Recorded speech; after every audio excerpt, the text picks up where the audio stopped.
Olá, graça e paz da parte de Deus, nosso Pai, e da parte de nosso Senhor Jesus Cristo, seja com você.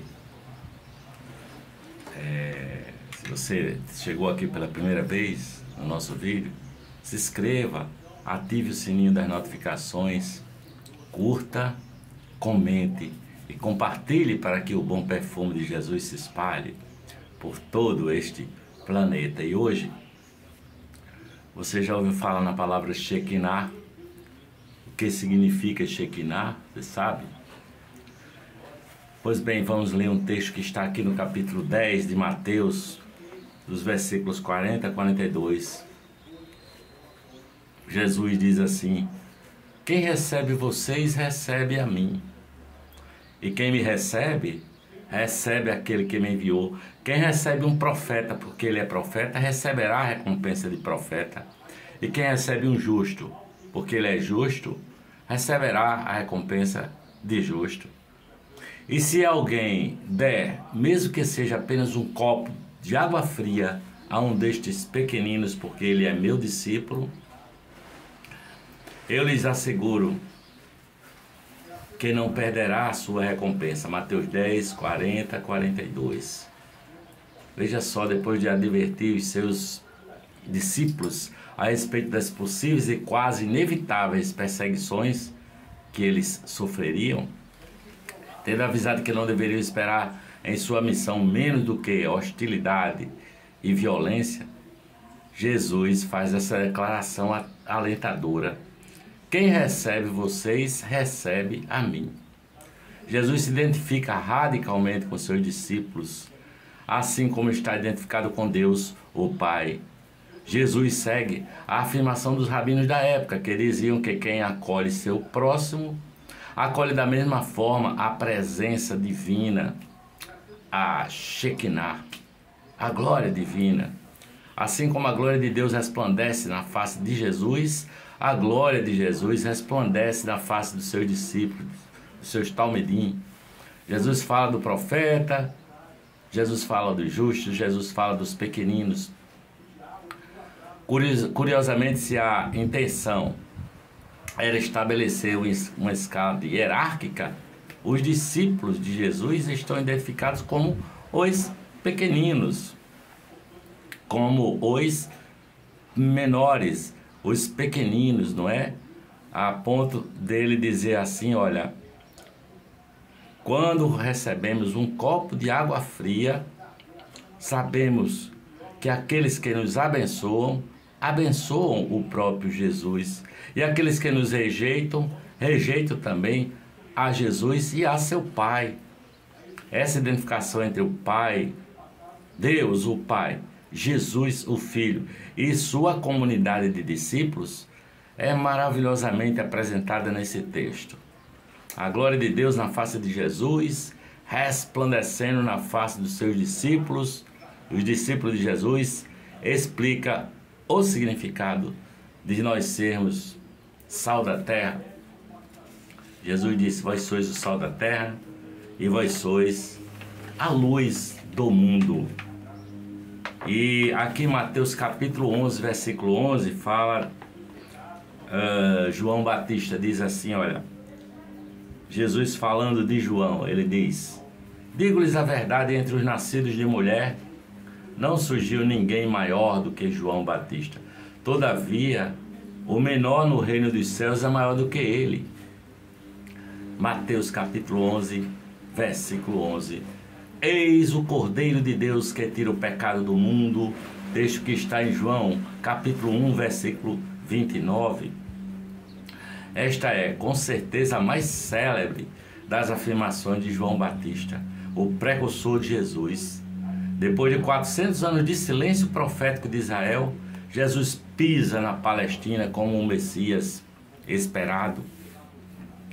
E é João Batista que tem a responsabilidade de identificá-lo e apontá-lo como o ungido de Deus, o Cordeiro de Deus que tira o pecado do mundo. Entretanto, em determinado momento, João Batista vive uma crise de fé e começa a se perguntar se Jesus de Nazaré era mesmo o Messias.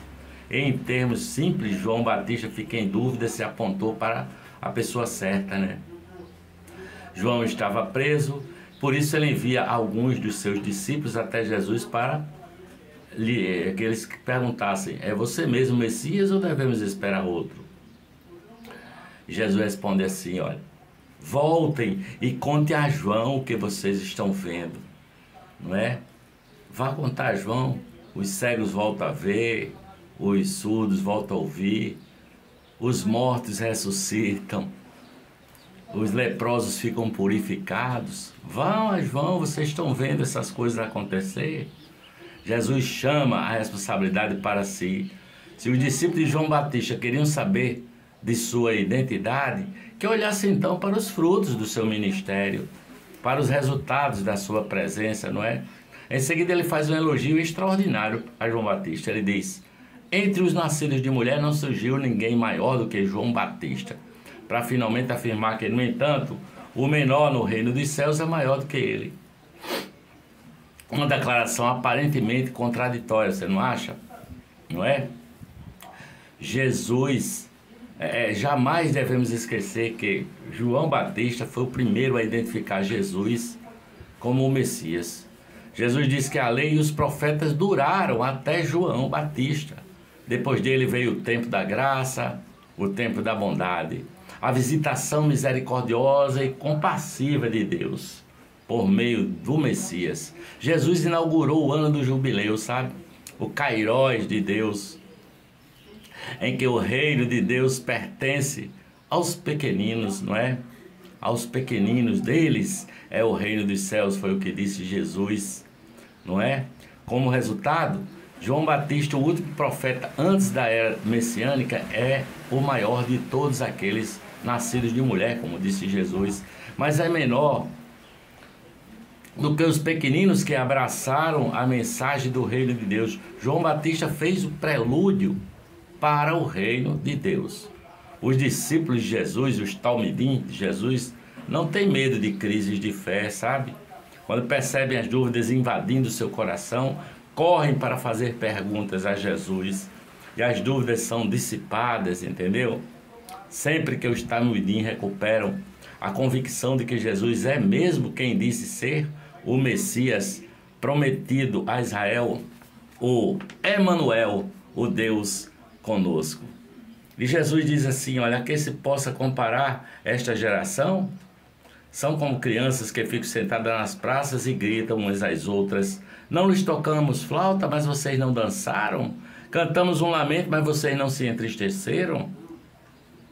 Pois veio João, que jejua e não bebe vinho, e dizem: ele tem demônio.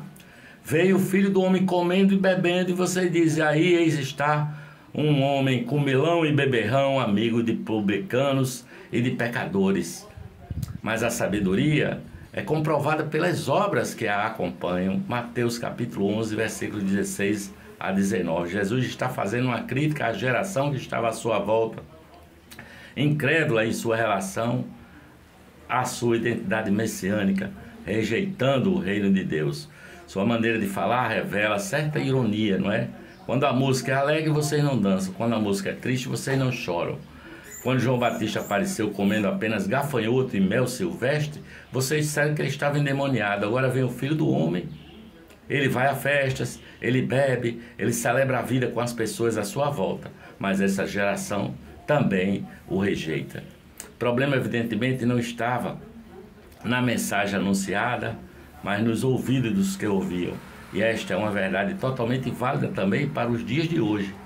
O poder do Evangelho é sacrificado por ouvidos seletivos e pelas conveniências de seus ouvintes. Um dos maiores problemas dos nossos dias é o auto-engano. Acreditamos apenas no que queremos acreditar. Ouvimos o que queremos ouvir, como diz o velho ditado. Vivemos puxando a brasa para a nossa sardinha, não é? Somos mestres em apresentar desculpas para justificar nossas conveniências. Jesus desarma essa lógica, dizendo que a sabedoria fala e é testificada pelas obras que a acompanham. Em Eclesiastes, Salomão afirma que a sabedoria é uma presença que fala por si, diz Salomão. A mesma afirmação está em Provérbios. As obras de Jesus comprovam a verdade de sua mensagem. Jesus nos diz que a mensagem do reino de Deus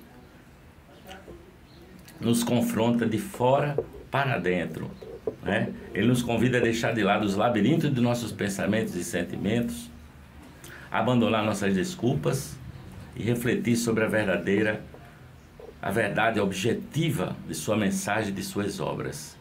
Os talmidim de Jesus estão atentos aos perigos do auto-engano, buscam discernimento para encontrar sabedoria em Jesus, estão mais ocupados em ouvir e obedecer a Jesus do que em dar desculpas para a sua incredulidade ou desobediências. Afinal, Jesus disse: eu sou o caminho e a verdade e a vida, e ninguém vem ao Pai se não for por meio de mim. Amém, amém, amém e glória a Deus.